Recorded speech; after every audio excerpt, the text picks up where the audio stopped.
Bueno, hoy tenemos el gran placer de contar en el podcast del Chuchazo con un directo amigo y considerado por muchos y especialmente por mí el mejor árbitro que ha habido en la historia de Puerto Rico, que ha habido muchos buenos, que me perdonen los demás, pero yo creo que Juan Pucho Figueroa es el non plus ultra. Gracias por venir, Pucho, y es un placer poder conversar contigo. Siempre a la orden, Chu. Un placer estar aquí con este nuevo proyecto que estás trabajando. Esperemos que lo que hablemos aquí sea del agrado de todos los que lo puedan ver. Yo estoy seguro que sí. Yo lo que quiero primero, Pucho, es preguntarte, yo sé que tú vienes de un origen pobre, del residencial Las Margaritas. Háblame un poco de tu familia, de tus hermanos, de cómo tú pudiste desenvolverte en un lugar que yo no quiero decir que es un lugar violento, ¿no? Pero como es un lugar, siempre estigmatizan a los residenciales públicos como lugares violentos, de gente que no son, que no guardan mucho civismo. Háblame un poquito de eso. Pues yo en realidad me mudo a Las Margaritas después de haber vivido 8 años en un edificio de apartamentos en Puerta de Tierra. Nos mudamos porque ese edificio lo iban a implosionar. Cerca del edificio grande donde estaba el cuartel de la policía. En la calle 7 específicamente. Sí. Allí mismo mi mamá era barandillera. ¿Ah, sí? Barandillera y era bien amiga de Tuto Marchán y de Humberto Torres. Estaba el falansterio también allí. Estaba el falansterio, al lado del falansterio, allí estaba el edificio. Donde nosotros estuvimos, yo por lo menos viví allí 8 años, mi hermano como 12 y mi hermana como 11, más o menos así. ¿Cuántos hermanos son ustedes? Somos tres. Mi hermana Patria y Kofi Figueroa, que en paz descanse, murió a los 49 años y jugó en el baloncesto superior.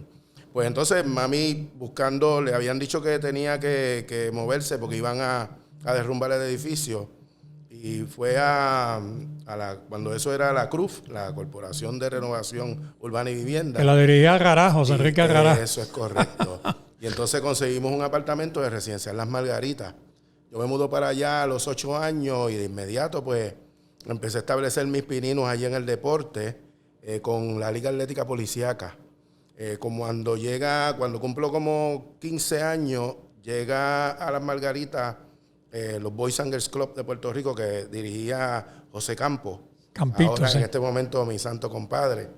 Y todavía está la cancha allí, todavía juegan allí. Todavía está la cancha bien allí. Caliente, un calor. Ahora tiene tabloncillo, Sí. Cogieron aquello y lo han remodelado por completo, unas instalaciones que no le tiene nada que envidiar a los mejores Boys Club en los Estados Unidos. ¿Verdad? Con unas instalaciones bien apropiadas para la filosofía de lo que tiene el Boys Club. Pues allí entonces entro en el Boys Club, me desarrollo allí, ¿verdad? Ya yo jugaba baloncesto, voleibol, ya corría, ya hacía de todo, tiraba piedras, todo lo que hubiese que hacer en el área deportiva, nosotros lo hacíamos. Y entonces me muevo después del Boys Club, Campos me sugiere que entre a una universidad. ¿Y dónde estudiaste? ¿Allí mismo? Yo estudié en la Federico Rincón Plimey, que es de allí mismo, de Las Margaritas. Y en 8º grado volví porque la abrieron como escuela intermedia. Yo me había ido a la Federico Asenjo en Barrio Obrero. Ok. Y decido cambiarme para Rincón Plimey en 8º grado, pero en 9º vuelvo al Asenjo y cuando paso 4º año fui a la Albert Einstein. Allí en Barrio Obrero, de donde han salido muchos grandes deportistas. Y estudió en la Einstein. Tengo entendido que estudió Flor, que estudió Julio también allí. Bracero, creo que estudió Rafael Bracero. Estudió en la Einstein, un grupo de grandes de deportistas de renombre que han estudiado en esa escuela. Y ahí entonces decides pasarte al recinto universitario de Calley, que correcto, pertenecía a la UPI, que era muy famoso en aquella época porque allí se celebraban los campeonatos de campo traviesa, si mal no recuerdo. Todavía actualmente celebramos los campeonatos de campo traviesa allí. Inclusive, cuando llego allí, llego como jugador de baloncesto. Yo había empezado a jugar primera categoría desde los 14 años y Campo me sugiere que cuando vaya a universidad, yo quería ir a la Universidad de Puerto Rico, recinto de Río Piedra, pero él decía y en realidad lo comparto y es lo que yo les recomiendo a mis estudiantes, que cuando van a una universidad a hacer deporte, vayan a una universidad pequeña. Las universidades grandes se pierde mucho el compañerismo, la vida universitaria no es igual. cuando uno está, es una opinión bien personal que mucha gente comparte conmigo, las universidades pequeñas son mejores que las universidades grandes en ese aspecto. Entonces me muevo a Calley, traté de hacer el equipo de baloncesto, pero me dio un trabajo increíble porque en ese momento jugaban un montón de jugadores ya establecidos del baloncesto superior. Ahí estaba mi hermano, Kofi, estaba Willy Meléndez. Meléndez estaba ahí, imagínate. Estaba Osvaldo Santos, estaba Diego Gomila, estuvo allí, Mundi Baez, allí estaba Chino Figueroa, estaba Roberto Aponte. O sea que el grupo de jugadores de baloncesto superior que estudiaba allí era un grupo bien ese era un equipo que podía jugar superior. Eso es así. Y entonces todo el mundo me decía, pues tú juegas bien, pero me recuerdo como ahora, el dirigente era Luis Domenech. Y me decía, ¿qué yo hago entonces con estos 15 jugadores que tengo aquí del baloncesto superior? Y yo lo entendí. Entonces un día en la clase de eficiencia física nos exigían que corriéramos el maratón del pavo. Entonces yo me inscribo no porque yo quería correr, era obligatorio, tenía que correr para ganarme la nota de esa parte en específico de la clase. Y empiezo a correr y me gano hasta los atletas de pista y campo de la universidad. Entonces todo el mundo, la gente no se explicaba. Yo recuerdo cuando el hermano mío llegó que le dijeron que yo había ganado, porque él estaba en la misma clase también. El hermano mío formó una gritería. ¿Cómo va a ser? ¿Dónde está el brother? Brother, tú le ganaste a todos estos, que si esto. Y tú no sabías, Pucho, que tú te... Bueno, quizás en baloncesto corría rápido, pero sí, yo era bien rápido, empujaba la bola y eso le gustaba mucho a Campo cuando me coachaba, la intención. Yo venía del banco con 14 años jugando primera categoría y la intención era que yo cambiara el tempo de juego.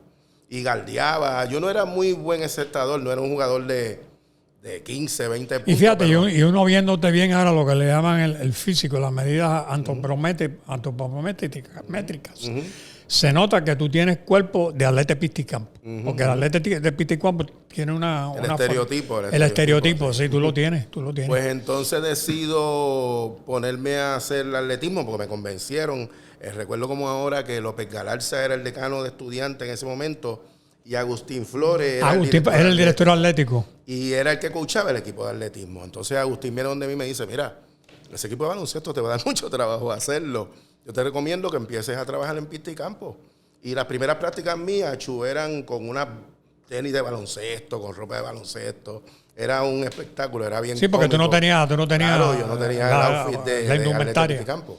Y se entrenaba en el mismo medio del field de la pista, porque en Calley no había pista en ese momento.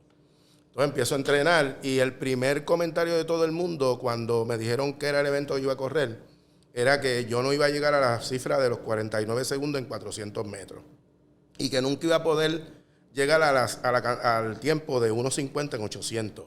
Mi primer año yo hice 47.5 con 5 meses nada más de entrenamiento. Y en 800 metros hizo 1.52. ¿Esos fueron ya en competencias de la LAI? Esos fueron competencias de la LAI. En fogueo, en competencias en cuadrangulares. Ese año hice en la justa 48.2 en 4 y hice 1.55 en 8. Y participaba también en el relevo de 4x4, que llegamos... Esa fue la primera justa que se hizo... la última justa que se hizo en el estadio Irán Bison. Ok. Entonces, la primera justa que se hicieron en el estadio Sisto Escobar, los primeros 3 equipos de los 4x400 fueron UPR de Río Piedra, la Católica de Ponce con Papo Franceschi y nosotros que llegamos terceros. Con ese año nosotros teníamos, no sé si te acuerdas de Oromillo Santaella, sí. José Kildeal, Yoyo Ortiz, y este servidor era el elenco. Yoyo después fue el corredor de los Panamericanos de 800 y 1500. Que tuvo nuestro equipo nacional. Y corrimos, llegamos, los 3 primeros equipos en el 4x400, rompimos el récord nacional del país. Hicimos, en ese momento dado, no recuerdo cuál era el récord nacional, pero los primeros 3 equipos rompimos el récord, nosotros llegamos terceros. Ese año, Víctor Ramos regresó de Estados Unidos a correr a Puerto Rico y hizo unos tiempos impresionantes en la carrera de 800 metros y él era el que cerraba el 4x400 de la UPI. ¿Y llegaste a competir a niveles, digamos, juveniles o algo de eso también? Sí, fui a los centroamericanos juveniles en México, en Ciudad México. En la altura allí. Yo estuve en los Panamericanos del 79 también. Fuimos a competencia. ¿Y saliste bien? ¿Saliste bien en los juveniles? Sí, en los juveniles gané medalla en 400 y en 800 y en el 4x4. Teníamos para aquel momento Carlos Jambó, estaba en el equipo. Estaba un muchacho que se llamaba José Lázaro. Teníamos un equipo bien sólido. Y obviamente México fue la competencia más dura que tuvimos. Y ahí cerré, me pasó, Víctor López ya era coach de la UPR de Calley y me recomienda que me vaya para los Estados Unidos y yo cuando me fui para allá no sabía ni pío de inglés. Inglés. Fue una experiencia bien bonita porque... Pero fuiste becado, ¿no? Yo fui becado, sí. En la Universidad de Houston. En la Universidad de Houston. Son los Cougars, los Cougars. Correcto. Y entonces Víctor López, pues me servía como tutor allá y me puso una familia que estoy bien agradecido. No sé si recuerdas la velocista Cintia Guadalupe. Sí, Cintia Guadalupe. Los papás también decidieron mudarse para Houston detrás de Víctor. Y ellos me ayudaron mucho. Porque Víctor estaba en Rice University. Víctor estaba en Rice. Francisco Meléndez se fue para Strait Jesuit. Era una escuela superior. Cintia fue a una escuela superior que ahora mismo no recuerdo el nombre y yo me moví a University of Houston. Y había una corredora también, yo no recuerdo el nombre. Porque Susan Galende. No, era una fondista bajita que fue muy buena también. Llegó a competir en competencias internacionales. Y estaba, creo que era discípula también de Víctor López. En el grupo que fueron conmigo estaba Susan Galende, estaba Cintia, Cico Meléndez, estaba Caco Santiago, que era corredor de vallas de Ponce, y yo. Eso fue lo que Víctor se llevó para allá ese año. Entonces, yo había averiguado que Tontelle era entonces el head coach de atletismo. Eso es correcto. Y ese era el de Carl Lewis. Es correcto. Imagínate, tener a Carl Lewis, que era el mejor corredor de 100 y 200 en el mundo. Y hubo muchos jugadores de fútbol que hacían en la segunda parte del semestre, hacían atletismo para aumentarle el dinero de beca que recibían. Yo conocí un montón de jugadores profesionales. En ese momento eran atletas de la universidad, pero después luego se convirtieron en atletas profesionales de fútbol de mucho renombre. Estuvieron allí. Allí estudió también Clyde Drexler. Imagínate tú. Estaba Akin Olajuwon, que eran parte del FIES La Mayama de la Universidad de Houston. Te digo, una experiencia espectaquincular. O sea, que tú y ustedes como atletas tenían acceso, podían confraternizar, ir a los partidos, verlos practicar. Aquí en Olajuwon allí es un dios. Y Clyde Drexler, bueno, ese Clyde Drexler brincaba tanto que dicen que él donkeaba en 11 pies. ¿Sabes? Que donkear en 11 pies son pocos. Jordan, no muchos, no. Porque 11 pies son 11 pies. Bueno, entonces viene el inicio tuyo en el baloncesto como árbitro. Y ahí tuvo que ver mucho Aníbal García, ¿no? Pues mira, sí, Aníbal fue una parte bien importante de mi evolución como árbitro. Me encuentra de una manera jocosa. Cuando eso ya yo trabajaba en el Boys Club, fue a principio de yo llegar a Puerto Rico de inmediato. Yo regresé porque... ¿Qué tú estudiaste? ¿Educación física? Yo estudié educación física y empecé a hacer una maestría en recreación. Pero entonces en ese momento la cosa se puso mal en casa, en Margarita, que mami estaba allí todavía. Y yo decido detener mis estudios en ese momento para venir a Puerto Rico a ver si conseguía trabajo y podía ayudar económicamente. Y ya Campo, que era el director ejecutivo de los Boys Club, me dijo, pues, vienes a trabajar aquí con nosotros a los Boys Club. Entonces yo entro como director de programa del Boys Club, consigo trabajo en el Colegio San Justo Episcopal de Trujillo Alto y un día pues voy a un juego de fogueo de Boys Club Las Margaritas contra Ramos Antonini en Boys Club de Ramos Antonini, que eran los únicos dos que había en ese momento. Ahora hay como de ahí de Ramos Antonini era Paniagua. Era Paniagua de allí estaba Juan Trinidad. Estaba, te digo, un montón de jugadores. Y salieron buenos jugadores. Muy buenos jugadores. Estaba Pepito Rodríguez, muchos buenos jugadores en ese momento. Entonces yo voy a llevar a los muchachos para que, pues, dándole transportación. y me siento en las gradas y veo a Aníbal García de lejos. Ya yo conocía a Aníbal García porque me había arbitrado a mí cuando jugaba baloncesto. Y entonces, ya Aníbal trabajaba en ese momento en el colegio Consuelo Escalona. O 100, uno de los dos. Correcto. Yo estaba a punto de convertirse en colegio 100. Y cuando iba a empezar el juego no había árbitro. Entonces, Horacio, que era un muchacho que en paz descanse, me pide a mí que arbitre. Me dice, Pucho, ¿tú puedes hacer el favor? Y yo, sí, dame acá. Y cojo el pito y me pongo yo solo a correr para arriba y para abajo. Y un juego de Boys Club de Ramos Antonini contra las Margaritas. Juego duro, tú sabes, a puño limpio, como decimos nosotros. Que fue un fogueo, Entonces, un debut. Aníbal estaba allí para ver si podía reclutar 3 muchachos de Ramos Antonini. Cuando se acaba el juego me dice, vine a reclutar jugadores y yo creo que me voy a llevar un árbitro.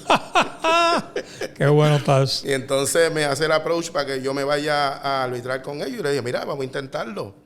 Entonces voy allí y en menos de 3 meses, no, en 8 meses, empecé a trabajar en los torneos de categorías menores y cuando llegó la Liga Superior, me llama Tuto Marchán y me dice, me gustaría que entraras a arbitrar como árbitro de baloncesto superior. Y rápido, te digo, eso fue 83, 84. Eso fue en el 83 precisamente. 83. Sí, 83. Y ahí entraste superior enseguida. En superior estuve, en mi primer año, tuve la suerte de que aparentemente lo hice bien, porque ese año me dieron un juego de cuartos de finales, Morovis en Guaynabo. Mario Borler con Wes Correa. Y estaba Miguelito Mercado coachando. López, no recuerdo si Miguel. Porque en el 85 Miguelito ganó el campeonato con Morovis. Sí, Miguelito estaba coachando, pero no recuerdo si en ese instante era coach. Lo que sí me acuerdo es que Mario y Wes ya eran parte del equipo de Morovis. Y Fico y Mario Morales eran de los jugadores más jóvenes en el elenco, pero eran jugadores que... Sí, porque habían venido de Santurce. Correcto. Había sido un cambio de franquicia de Santurce a Guaynabo. ¿Cómo se llamaba? Que todavía juega Máster. Yo lo veo en Dorado jugando Máster. El point guard de Morovis. Mario Sánchez. Mario Sánchez, que tiene una farmacia. Tremendo tipo. Tremendo ser humano. Mario estaba en ese equipo también. Sí, era un equipo bueno. Y te tocó ese juego a ti. Eso es así. Que son normalmente para los novatos no entran a los playoffs. Usualmente en tu primer año no sucede eso. Tienes que tener suerte, tienes que tener el respaldo de tus colegas, compañeros también, el apoyo de ellos de que cuando les pregunten, mira, ¿ustedes creen que él está capacitado para que ellos digan sí? Entendemos que sí. En aquel momento todos los juegos de baloncesto superior eran buenos. ¿Ya Calvin Pacheco se había retirado? No, todavía estaba. No. Yo trabajé con Calvin quizás yo estuve 37, Calvin estuvo como 40, así que trabajamos quizás como... entre 15 a 20 años juntos. No ha habido él salió mejor árbitro del mundo en un montón de torneos, pero yo nunca he visto un árbitro más expresivo que él cantando la jugada, ¿no? ¿Verdad? Como que la actuaba y a la gente, el fanático no le gustaba mucho eso, porque como que él era... Te voy a decir algo que te vas a sorprender, y no sé si lo sabes. Él como Santa Rosa era árbitro. Sí, yo lo sé. Y hacía las mismas expresiones que hacía Calvin Pacheco y se tiraba por el piso y todo eso. Y era mucho más exagerado en su gesticulación que lo que hacía Calvin. Pero comparto contigo. Y me dicen Calvin tenía también cierta elegancia en sus expresiones, ¿verdad? Él le imponía su estilo, pero también era combinado con una elegancia ya dada. Y me dicen que Calvin fue boxeador también. Calvin fue boxeador. De guante dorado. Menos que uno se iba a imaginar. Igual, para que tú veas lo que es la vida. Una hermana de él trabajó conmigo en el Nuevo Día y ella era bien cariñosa. Y todavía Calvin, Calvin creo que vive en Trujillo Alto. Vive en Trujillo Alto. Y él es un ídolo allí. Sí. Ese señor. Y después de mayor, yo me acuerdo que corría el recostado, una carrera que allí subiendo el expreso de Trujillo, él lo corría. O sea que él siempre ha sido tremendo atleta. ¿Cuándo agarras el carnet FIBA? El carnet FIBA lo logro en el 87. ¿Y eso con un examen? No, yo empecé en el 83, en el 86 logro el carnet FIBA. Es un examen que había que coger al exterior con unos panelistas que se sentaban allí, te empezaban a hacer preguntas y te hacían una prueba práctica, un examencito práctico con un juego de baloncesto de un equipo determinado. Los ponían 5 para 5 y uno se metía en la cancha y ellos le criticaban a uno la mecánica y todo ese tipo de cosas. Pero había que sentarse, como estamos tú y yo ahora, pero con 5 personas frente a un panel, haciéndote unas preguntas y tú tenías que contestar. Cuando aquello todavía no estaba el tiro de 3. No, el tiro Todavía de 3 no. vino más adelante. Más adelante. ¿Qué otras reglas que ahora están en aquel momento no estaban? Wow. Lo de los segundos. Lo de ir a la cámara, revisar la jugada al monitor. Bajar en 8 segundos la media cancha 8 tampoco. segundos, antes eran 10. El 10. reloj era de 30 segundos, ahora es de 24. 24. El semicírculo debajo del canasto, eso no existía. Eso no existía para la falta ofensiva. La línea de 3, como tú lo señalaste. El coaching box, eso no existía. Wow, el baloncesto ha evolucionado de una manera increíble desde aquel momento hasta hoy día. Y por lo que noto, tú fuiste lo que se llama una persona preferida que le gustaba mucho a Tuto Marchán. Te tengo que decir que sí, Chu. Decirte que no sería mentir. Y Tuto fue árbitro. No era muy bueno, pero dicen que fue árbitro. Tuto, cuando salíamos a competencias internacionales y se formaba alguna situación particular con un torneo, acuérdate que Tuto dirigió FIBA América. Sí. Y Tuto llegaba Se llamaba Copaba cuando le aquello. decía a los que estaban a cargo de la dirección del torneo, desde el punto de vista administrativo, que estaban a cargo de los árbitros, le decía, mañana ponga pucho en ese juego. O sea, si tú no quieres tener problemas, ¿verdad? Y esto lo digo humildemente. Sí, yo lo sé. Porque Tuto lo decía así. Sí. No. Venía para acá y me decía, prepárate que mañana vas para tal juego. Y Tuto. Y obviamente era el juego caliente que te iban a poner a ti. Mira, antes de yo retirarme, como antes de las Olimpiadas de Grecia en el 2004, antes de retirarme de FIBA, Aníbal me llama, ya Aníbal era el director de los árbitros a nivel de América, y me dice, necesito que vayas al preolímpico de Santo Domingo para trabajar en ese torneo de Dominicana. Y yo le dije, ¿eso me va a garantizar que yo vaya a las Olimpiadas de Grecia? Y me dijo, no. Yo le dije, no, pues no voy. ¿Sabes por qué? Tú me vas a dar todos los juegos de Dominicana, todos los juegos duros, me voy a tener que comer el hueso allí. Y después van a mandar a buscar a otro para el torneo de Grecia, el 98. Claro, y le dije, no, si es así, no. Si tú me garantizas que yo voy a Grecia, entonces yo voy allí, me como el hueso, pero después me voy a comer el jamón allá, claro. ¿Sabes? Porque eso era una parte bien difícil. Yo te estaba, antes de que nosotros comenzar aquí charlando fuera, yo te estaba comentando que en mi vida yo he visto un partido donde se ha jugado una defensa más férrea, más dura, limpia también, porque no eran jugadores, no estaban jugando sucio, ¿no? Del juego final, que Yugoslavia, que todavía no se había fragmentado, le ganó a Rusia 64-62 en la final del Mundial de Grecia que estamos hablando, ¿no?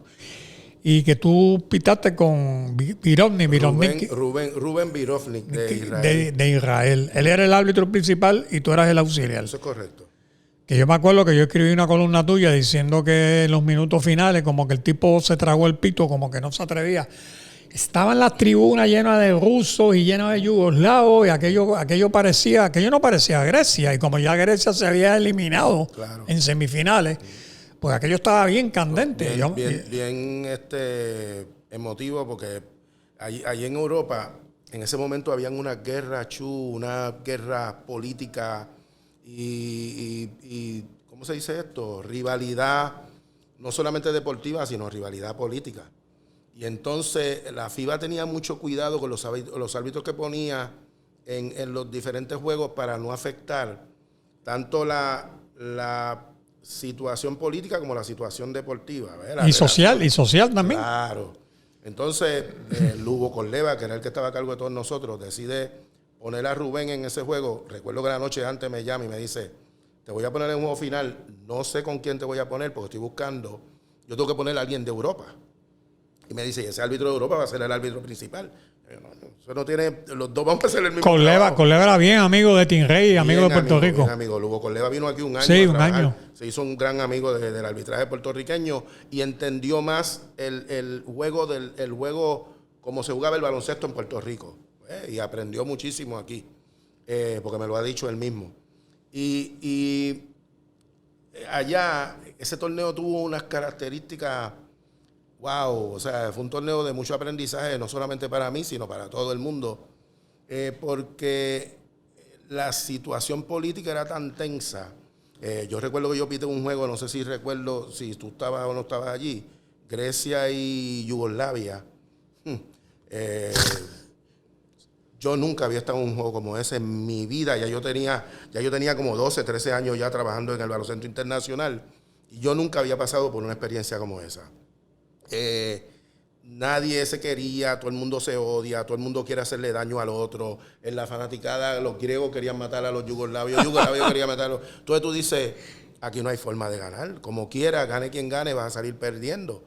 Eso en este momento no sucede. En este momento yo creo que la aceptación hacia las decisiones de los árbitros son más aceptadas y el juego pues ha tomado un orden divino de que, ¿verdad?, que el público, valga la redundancia, acepte esas decisiones. Pero en aquel momento la cosa estaba bien tensa y recuerdo que al final él, pensando en qué pasaba si él se equivocaba, a favor o en contra de uno u otro equipo, cómo le iba a perjudicar eso en su país. Y cómo le iba a perjudicar la situación política en ese momento con los países que no estaban envueltos en ese juego. Y cuando él me lo dijo, yo dije, pues, yo no tengo ningún problema con esto. Aquí sabrá Dios si aquí hay mucha gente que no sabe ni dónde está Puerto Rico. Así que yo voy a tomar las decisiones que él no tome, yo voy a asumir la responsabilidad.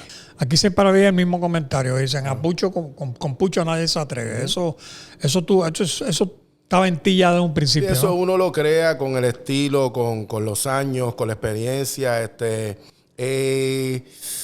tengo que decir bien humildemente y modestia aparte que eso es el área más difícil que los árbitros tienen que trabajar para tener la aceptación, porque el arbitraje, no solamente en Puerto Rico, en el mundo entero, es aceptación. Paquito Rodríguez hace una anécdota mía en Argentina, en un torneo, no sé si fue preolímpico o premundial, en Neuquén, que yo estoy casi seguro que tú estabas allí. Sí, en Neuquén, yo estaba. En una situación donde... En el 2001. Donde yo le marco una falta personal a Manu Ginóbili. La gente reacciona en brote, Manu Ginóbili se levanta del piso, va a protestar, me mira de frente y cuando ve que soy yo, levantó la mano. Y todo el mundo... y Paquito cuenta eso, porque Paquito dice, yo nunca había visto eso en mi vida, ni en ningún lugar y mira que Paquito ha viajado el mundo viendo juegos de baloncesto y los ha visto por televisión. Él dice, nunca había visto una cosa como esa. Pero sin embargo, cuando ya tú fuiste al Mundial de Grecia, ya tú tenías experiencia porque tú fuiste a Portland en el 92. Yo estuve allí en Portland y yo te vi. Y en Portland fue que debutó el famoso Dream Team de Estados Unidos, claro, que después fue en Barcelona y arrasó, y allí también. Y da la coincidencia que la final es contra Venezuela. ¿Y quién es el dirigente de Venezuela? Julio Toro. Julio Toro. Y si mal no recuerdo, Alberto García fue árbitro contigo en ese juego. Estuvo en ese torneo. ¿En el juego no? No, en el juego no. El que trabajó ese juego conmigo fue Costa Rigas de Grecia. De Grecia. Que era un árbitro de... mucho prestigio. Un prestigio. Y yo no estaba designado. Cuando empezó ese torneo, yo no estaba programado para trabajar ese juego. Yo me gané ese juego con la actuación durante el torneo. Porque el que estaba designado para trabajar ese juego era otro árbitro de Europa. Entonces ellos decidieron hacer un cambio y ponerme a mí en el juego porque entendieron que yo había hecho el trabajo como para... Y les convenía, fue una situación política también de poner a un árbitro de América en el juego final Yo me acuerdo que Julio hizo una anécdota famosa que le preguntaron ¿qué tú vas a hacer contra el Dream Team? No, ¿qué van a hacer ellos con nosotros? ¿Qué van a hacer ellos con nosotros? ¿Sabes? Mira, y fíjate, en ese torneo volviendo un poquito atrás, en el torneo de Grecia, yo había tenido la suerte de que yo había sido invitado a Grecia para un torneo preolímpico o torneo europeo. Habíamos ido 6 árbitros de América como invitados, que esa era la primera vez que se hacía eso en un torneo europeo. Fuimos Raúl Chávez de Argentina, José Lapé de Dominicana, fui yo de Puerto Rico, Renatiño de Brasil,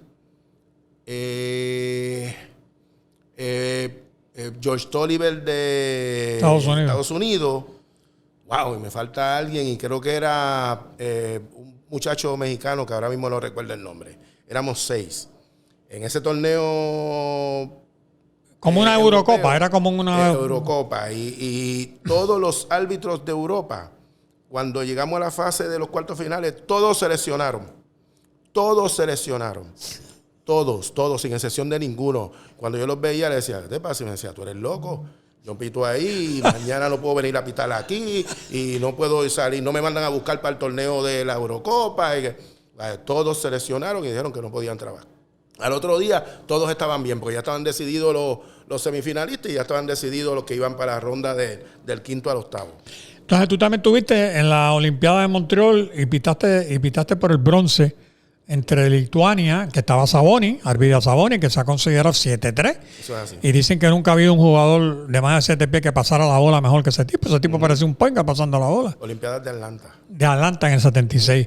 Y ahí estuvo también Andrew Gaze. Eso es así. Que después de Theo Cruz y Oscar Schmidt fue el otro que llegó a 5 Olimpiadas. Eso es correcto. Y fíjate, increíblemente, como yo a veces lo digo por ahí, la gente no me lo cree, Francisco Berto llegó a 5 Olimpiadas. Eso es así. Un argentino que fue un jugador bueno, pero tampoco fue una cosa que tú dijeras, jugó NBA y todo, pero 5 Olimpiadas, tú dices. Pero un jugador bien inteligente. Bien inteligente. Conocía su rol. Sí. Esas son cosas. Y ahí tú pitaste por el bronce, que quiere decir que no era coincidencia que te estuvieran llevando a grandes torneos. Pregunta que se cae de la mata. ¿Nunca te interesó tratar de llegar al NBA? Pues mira, en una ocasión, yo estoy seguro que te acuerdas del árbitro Ted Bernhardt. Sí. Pues Ted, que ahora mismo reside aquí en Puerto Rico, Ted hizo unas relaciones espectaculares cuando estaba en la NBA y empezó a hablarle de mí a los directivos de la NBA. En el un torneo aquí en Puerto Rico, que fue la situación con Gary Payton, que aquí estaba... Eso fue en el 99, un preolímpico. Eso es así. Aquí estaba el vicepresidente de operaciones de la NBA, que se llamaba... Mío, se me olvidó el nombre de él. Ahora no viene al caso, pero ese señor estuvo aquí en Puerto Rico. Ted me lo presenta. Hablamos con él y él me dijo, yo sé de ti, ya llevo mucho tiempo escuchando de ti. En el próximo campamento de los árbitros para empezar los juegos de exhibición, porque eso es un protocolo y un proceso y una logística impresionante. Entonces te voy a mandar a buscar, no tienes ni que ir a los distintos campamentos que hay que ir, yo te voy a pasar por encima de todo eso y te voy a poner a trabajar los juegos de exhibición y la pretemporada. Yo dije, pues fantástico. ¿Qué pasa? Cuando iban a empezar los campamentos, él decide renunciar a su dirección de vicepresidente y se va para vicepresidente de operaciones de los New Jersey Nets. Y todo lo que habíamos hablado se cayó. Entonces él me dijo, yo te voy a dejar... Ese no fue Jerry Colangelo, no. No era Colangelo. Era un señor bien alto, él, que había jugado también en la NBA. Un señor bien conocido. Ahora mismo le olvidé el nombre. Y él... había dejado toda la documentación con el nuevo vicepresidente, pero yo dije, esto es empezar otra vez, esto es volver nuevamente a hacer relaciones. Y yo no soy muy relacionista público. Para mí, yo no sé cómo hablar de mí, yo sé cómo hacer espacio para que alguien pase a un mejor nivel, para que alguien lo vean, para que lo observen. Pero cuando es para mí, como que no es lo mismo. Lo mismo. Aníbal Carrión una vez también estuvo a punto. Aníbal Carrión estuvo a punto, pero... Aníbal pitaba todos los juegos de exhibición de la selección de Estados Unidos, los juegos de práctica los pitaba él. Una vez a mí me mandaron a buscar antes de la segunda competencia del Dream Team para que fuera, estuve 2 semanas con la selección en New Jersey, que después jugamos con ellos en el Madison Square Garden en un juego de exhibición. Exhibición, sí. Estuvo un árbitro brasilero y este servidor, 2 semanas con ellos, y eso fue también una experiencia inolvidable. De hecho, el Dream Team, la primera vez que hizo un juego de práctica de exhibición contra un combinado de la NCAA, perdieron. Eso es increíble, para que tú veas. Eso es así. Que ahí entonces cogieron a Christian Lechner, pues fue el que más se lució de la NCAA. Ese fue el único que ellos se llevaron del baloncesto colegial. Se lo llevaron del baloncesto colegial en ese año 1992, ¿no? Y es una cosa que tú dices, ¿verdad? Bueno, entonces tú decides retirarte después de 37, 38 años. 37 años. 37 años, 37 temporadas, porque como te dije antes, yo empiezo a arbitrar y ese mismo año subo al baloncesto superior. Fue 37 temporadas y 37 años arbitrando. Me cansé. Me cansé de las mismas protestas, de los apoderados. Te tengo que decir que me desilusioné con el efecto de las redes sociales. Como castigan y emancipan el nombre, la dignidad. ¿Sabes? Yo creo que los árbitros también tienen una carrera, tienen familia, y hay que respetar ciertas cosas, ofender la dignidad de uno, diciendo que si está a favor de fulano, porque tal jugador que si es hijo mío, que si. Y a mí es uno de los que menos atacan. Yo quisiera que tú hubieras visto los ataques a otros árbitros y las cosas que se dicen. Y eso me empezó a cansar, porque cuando yo empecé a arbitrar las redes sociales no existían. O quizás existían, pero no se utilizan como se utilizan ahora. Y me empezó a hacer daño psicológico. No daño físico ni nada de ese tipo de cosas. Pero me empecé a cansar. Y yo también, Chu, yo siempre había dicho que yo me iba a retirar en arriba. O sea, que me iba a retirar con mis condiciones ready. Yo todavía corro 5 millas 3 veces en semana. Y corriendo mejor que hasta cuando estaba arbitrando. Pero yo creo que esto tiene un tiempo determinado. Yo creo que, ¿verdad? Con el respeto, yo se los he dicho a todos y a cada uno de ellos. Yo creo que Alvin, Calvin, Chendo, el mismo Gualotero, muchos árbitros de gran renombre en este país se han retirado a destiempo. Modestia aparte, a mí me han hecho como 6 o 7 homenajes. ¿Tú sabes por qué? Pues te retiraste en un momento donde la gente te recuerda como buen árbitro. Entonces tiene un efecto positivo que te vayas estando arriba. Pero yo no quería escuchar, Pocho, retírate, te estás viejo ya, que si ya no sirve, ya no ve, que oye. Eso le pasó a Carlito Figueroa, le pasó a Chendo. Claro. Chendo era policía y la gente lo ofendía en las canchas. Y yo decía, pero ¿cómo es posible? Claro.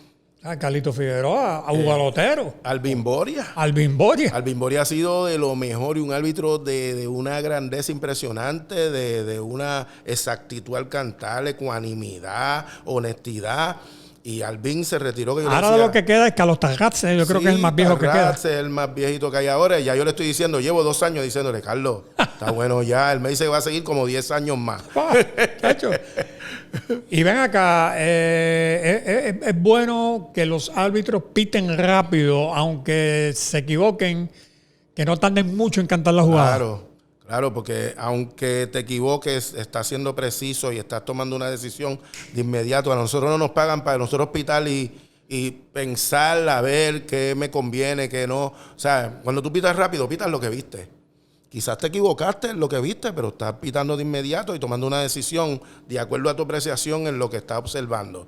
Pero si dudas en el tiempo que tomas la decisión, entonces, cuando te retiras, decides y empiezas a trabajar en el departamento, en el DRD, como subsecretario, ¿no? No. Yo estuve trabajando como árbitro mientras estuve como subsecretario en el DRD. Ah, tuviste también, sí, recuerdo.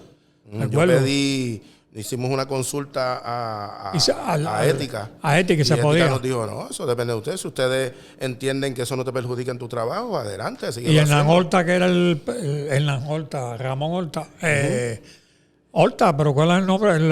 Ramón Horta. Sí, Hernán Horta era el de fondismo. Correcto. El que se dedicaba del atletismo del fondismo. Sí, lo discutimos entre Ramón y yo, y inclusive yo le hice una consulta en ese momento al gobernador, Alejandro García Padilla, y Alejandro me dijo, no, yo no quiero que tú te retires, sigue arbitrando y yo te quiero seguir viendo en la cancha. Yo te quiero seguir. Sí. Tú simpático eso. Él es de Cuamo. Él es de Cuamo. El hermano de él era alcalde de Cuamo. En sus alocuciones y discursos con las actividades de nosotros, con los niños, siempre decía que yo le había dado una falta técnica a un juego en Coamo. En Cuamo. Nunca se le olvidó esa falta técnica. Oye, que Cuamo tuvo a Dean Borges en un momento, que no había tirador de las esquinas como Dean Borges. Como él, eso es así. Qué clase de jugador. Eso es así. Y yo recuerdo, mi hijo era come banco, pero entonces yo me acuerdo que yo iba a los juegos. Entonces mi hijo una vez empezó con Guaynabo y obviamente no veía una, y estaba Fico López, Jorge Torres, Pablito, Quijote, me acuerdo que Fico le decía,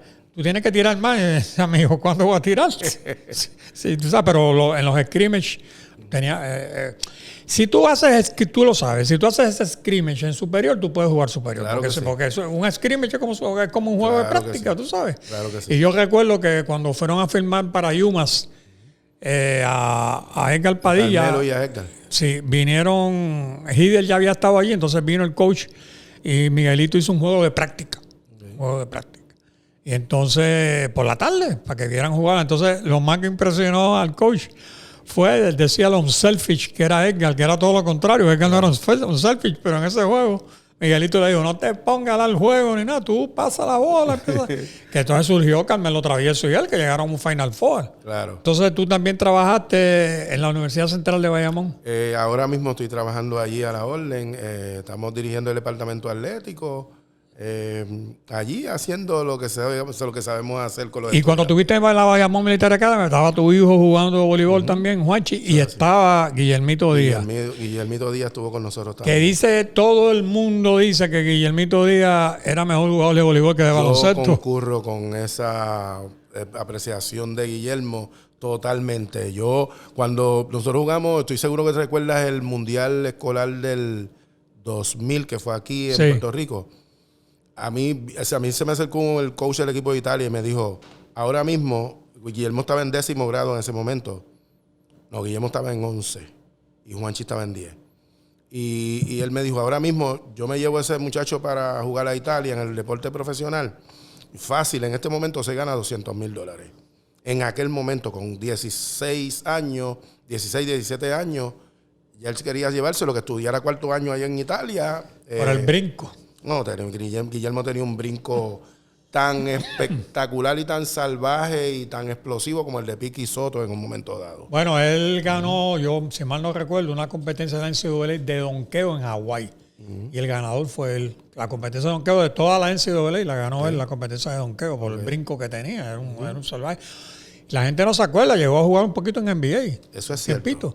Y tuve la oportunidad de verlo con mi hijo porque... ¿Sí? Él jugaba con la organización de los Clippers y como mi hijo estudiaba en USC, pues nos pusimos de acuerdo. Yo llegué hasta Los Ángeles y pude verlo. Y jugó con Varela en Miami Christian. Eso es correcto. Con Pilín Álvarez. Ellos jugaron allí. Digo, Varela nada más jugó un año, Guillermo jugó más, pero Guillermo sale de allí, Sí, de Miami Christian. Pero no, Guillermo estudió en... ¿Dónde están los Gators? University of Miami. Sí, pero te quiero decir en high school. En high school. Miami Christian. Fíjate, el caso de Varea fue que Varea siempre a ti te scoutean para jugar college en segundo año de escuela superior, normalmente. Y el caso de Varea nunca había jugaba en la Inmaculada Concepción en Mayagüez. Y Hidel Padilla le dijo al papá, oye, mándatelo para Estados Unidos porque si no nunca va a poder llegar. Claro. Y llegó allí y entonces Miami Christian lució tanto que Pilín Álvarez habló con su asistente habló con el de... Gerhard se llamaba, el de Northeastern. Y Varea cuenta la historia de que cuando llegó allí hicieron un juego de fogueo, pero el tipo lo vio tan chiquito que dijo, esto no va a poder. Sí. Hizo un juego de fogueo de práctica para verlo jugar y cuando acabó el juego le dijo, eres el pan cambio regular. Y entonces dice que empezó allí, mató esa liga. Sí, así. Pero no lo cogieron en el draft porque eso era una liga solamente en Luis, aquel que murió. Pero eso le convino. A la larga le funcionó mejor de la forma como resultó. Que no lo draftearan ni nada de eso, porque entonces firmó directamente con Dallas. A mí lo que siempre me ha dado un poquito de resquemor es que cuando tú dices Carlos Arroyo mejor que Varea en FIBA, pero Carlos Arroyo siempre estuvo mejor acompañado en las selecciones. Cierto. Las selecciones que ha tenido Varea. Nunca. ¿Qué ha hecho Varea? ¿Qué jugadores ha tenido? Carlos Arroyo tenía a Piculín, a Mincia, a Rutuniel, a Larry Ayuso. En el 2004, Eddie Casiano. Tú dices, pero estos son unas selecciones tremendas. Carlos Arroyo, todavía tú lo ves jugando y mete la bola. Eso es así. Carlos Arroyo es un fenómeno. Y ahora esa combinación de que ser el gerente general. Yo creo que eso le va a venir muy bien al país, que él sea el gerente general de la selección. Y Varea ya tiene promesas de Carlisle de ser su asistente donde quiera que él esté. Okay. Ya se lo lleva. Varea me contaba a mí que cuando acababa la temporada le entregaba el libro de jugada. Tú dices, toma. Y le permitía, que esto no se lo permiten a todo el mundo, le permitían. Tú sabes que en NBA el coach cuando pide un tiempo llama a sus asistentes al medio de la cancha, entonces se sientan a dar las instrucciones. Si es una jugada ofensiva, le pregunta al asistente ofensiva qué recomienda. Tú sabes, eso allí funciona así. Eso es así. Y él le permitía a Barea a que Barea opinara en esa situación en los últimos 2 o 3 años, que eso no se lo permiten a nadie. Y le puso a Doncic al fenómeno ese, oye, estaban derrotando a los Clippers, le están ganando la serie. Sí, lo puso como de tutor de él. De tutor de él, tú sabes, porque hablaba español. Entonces le decía que le diera las instrucciones en el juego, que le gritara en español, porque nadie sabía español. Y Doncic sabía español. Y Barea dice, cuando yo vi ese tipo de 6'8", dice, pero ven acá, pues ese tipo no es rápido y cuando penetra, nadie lo puede parar, porque es que ese tipo a los 14 años ya jugaba profesional. Yo me he quedado impresionado con ese tipo, tú sabes. Un talento espectacular. Es una cosa. ¿Tú también tuviste o tienes o vas a seguir teniendo una escuela de arbitraje o...? No, yo dejé la escuela de arbitraje. Eso fue un proyecto que se me ocurrió, no sé si recuerdas cuando vino la fatídica ley 7 de administración fiscal que tuvo el gobierno en un momento dado. Pues me quedé sin mi trabajo, que estaba en el Departamento de Recreación y Deporte, y decidí montar esa escuela, primero para generar un ingreso para poder tener, ¿verdad?, subvencionar a mi familia, y segundo, porque era uno de mis sueños, hacer una escuela de arbitraje donde pudiera desarrollar los árbitros jóvenes del país, y la tuve como por 3 años. ¿Cuántos tú tienes hijos, no? Yo tengo hijos, tengo a Raima, que es la mayor, que vive en North Dakota. Esa juega. Y esa jugó en el voleibol colegial también de Estados Unidos. Y Juanchi, que fue el que estuvo en la selección nacional de voleibol. ¿Y qué está haciendo Juanchi ahora? Juanchi está de coach de California State University en el voleibol de la NCAA. Oye, qué bien. De nenas. Ahora está buscando... hay una convocatoria que se abrió en la Universidad donde él estudió, en USC, para coachar el equipo masculino, y él mañana precisamente va a una entrevista. Vamos a ver cómo le va. Ojalá que le vaya bien, porque la verdad que tú sabes, tú estar ahí en la NCAA no es fácil. Claro. Y Puerto Rico ha tenido lo que se llama grandes jugadores en la NCAA, empezando por Javier Caspar, que Javier Caspar fue un fenómeno y llegó ¿a dónde? A ser coach de la selección aquí, ¿no? Y aquí ha habido jugadores más valiosos en un montón de conferencias. Puerto Rico siempre ha sido pródigo en el voleibol masculino, femenino. Auricruz con lo que mide, 5'10" y medio. Fue estudiante mía también, Auri. Sí. Y jugaba baloncesto también. Jugaba baloncesto, voleibol, jugaba softball. Corría... Al igual que Guillermo y Juanchi, los 3 eran... Eva Cruz no estaba contigo. Eva Cruz estaba en discípulo. En discípulo. Eva Cruz, una espectacular atleta también. Pero Eva no era tan versátil como Auri. Y lo que pasa es que era bien alta. Eva jugaba baloncesto también. Pero era muy alta, Eva. Sí, era demasiado muy alta y su altura le perjudicaba para jugar otros deportes.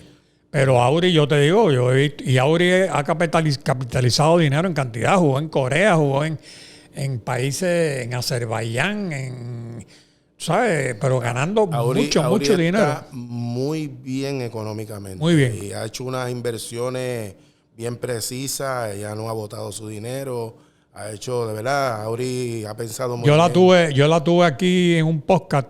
Bien. Y la sorpresa mayor que me llevé fue que yo le pregunté, Auri, ¿quién para ti ha sido la mejor jugadora que tú has visto en Puerto Rico? ¿Tú sabes la respuesta que me dio? ¿Quién? Elaine López. ¿De verdad? Y yo le digo, Elaine López, la hermana del catcher. La hermana de Javi. Que fue esposa de Igor González. Sí. Y me dice ella, sí. Y me dice, yo iba a las canchas a verla jugar. Y yo le decía, ¿pero qué tú le veías a Elaine López? Me dice, los fundamentos. Los fundamentos de ella. Y dice, yo aprendí a recibir viéndola a ella. Wow. Y tú sabes que una de las mejores características de Auri es que la recepción. La recepción. Auri es una fenómena. Eso es así. Y el saque que ella tiene, tú sabes. Ahora estuvo jugando en la liga esa que hicieron en Estados Unidos. Y vuelve el año que viene. Inmensa lució.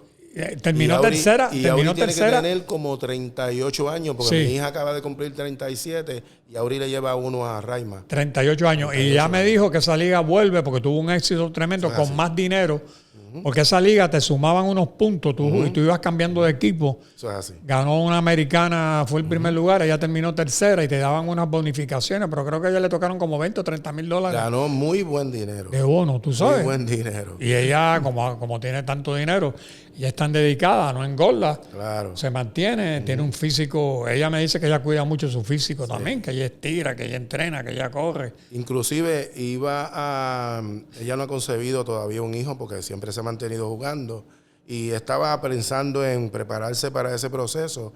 Cuando la llamaron a jugar, dijo, el hijo puede esperar. que ella es una apasionada. Ella es... Auricruz es algo... Es que aquí nosotros... Y si le pregunta a las jugadoras de voleibol superior en este momento, ¿quién es la jugadora que ellas más quisieran emular? Te mencionan el nombre de Auri por su work ethic. O sea, su ética de trabajo es tan y tan excelente que todo el mundo quisiera hacer como a mí me encanta mucho porque es bajita y juega de esquina también. Stephanie Enright, Fefa. Y yo digo, ¿de dónde esa muchacha? Esa muchacha viene, le hacen un doble bloqueo y esa muchacha brinca por esa esquina, se trepa y mete. Es impresionante. Es y juega en Italia y es una estrella en Italia. Y entonces ahora tiene a la acomodadora de la selección, juega con ella. Natalia Valentín. Sí, que se conocen. Y entonces, imagínate, le sirve las bolas a ella, a la famosa Fefa. Y tú dices, ¿cómo esa muchacha ha podido? Yo una vez hablé con ¿quién fue? Con el chileno, que es el que está a cargo del acondicionamiento físico en el Comité Olímpico, en el gimnasio. Okay. Se me olvida el nombre, que él es chileno. Y él me dice, mira, yo nunca he tenido un atleta... Patricio Chuic. Me dice Patricio Chu, yo nunca he tenido un atleta con el físico que tiene ella. Esa muchacha no tiene nada de grasa en el cuerpo. Eso es una mujer excepcional. ¿Tú sabes? Un roble. Porque todavía tú tienes a las grandotas. La hija de Piculín ha mejorado. Neira ha mejorado muchísimo porque Neira no sabía jugar baloncesto. Eso es así. Y ahora ya está jugando en Polonia o en Hungría, en una liga profesional. Y ya está sembrada en la selección, tú sabes. Y a mí también me ha agradado mucho de que por primera vez, bendito, el softball por perder un juego con México, 2 carreras a 1, porque las mexicanas se trajeron todo el equipo, un montón de jugadoras de Estados Unidos se la trajeron a jugar a México, porque en el ranking Puerto Rico está por encima de México. Eso es cierto. En softball femenino Puerto Rico está a nivel de Nueva Zelanda, de Canadá, de Japón, de China, de los mejores equipos en el mundo en softball. En el mundo. Es una potencia, pero no clasificaron. Entonces el baloncesto, porque el softball clasificó en Río de Janeiro y el voleibol. Pero el baloncesto ahora viene y clasifica. Y tú dices, pero ven acá, ¿qué tenemos nosotros ahí? ¿Qué tenemos nosotros? Candela. Esa Jennifer O'Neill ahora se fueron para Bélgica a jugar un torneo de exhibición. Están fogueando. Pero Jennifer O'Neill, cuando regresen acá para la Copa América, ella va a estar aquí ya jugando. Y esa jugó en la WNBA, pequeñita. Y la meta de ese equipo, la Selección Nacional Femenina en baloncesto, es cuando vayamos a la primera ronda de las Olimpiadas, ganar algún juego. O sea, el pool no va a estar fácil, pero pues todo este proceso es para ver si... Tienen a Bélgica, ellas tienen a Bélgica en el décimo, por eso van a Bélgica, porque la tienen en el grupo. Creo que tienen a Nigeria. Pero Bélgica está mejor rankeado que nosotros. Tú sabes que Bélgica ha dado un progreso en el baloncesto increíble. Ahora en el 3x3 le acaban de ganar a Puerto Rico, Bélgica. Y ahora Puerto Rico en el 3x3 es otra potencia mundial. En varones, tú dices, pero ven acá. Tú los miras a ellos y tú dices, pero hay que hacer otro baloncesto. Y mucho de ese resurgir o la dinámica del baloncesto de 3x3 se debe a Rano Martínez, que tengo que darle ese crédito, porque Rano Martínez ha sido un trabajador de ese programa incansable y ha hecho cosas inexplicables. Bueno, Pucho, 1.000.000 de gracias. Yo espero que esta plática que hemos sostenido pues aclare muchas dudas y motive a gente joven a que se dediquen al arbitraje y al periodismo también. Que así sea, que así sea. Okay. Agradezco la invitación.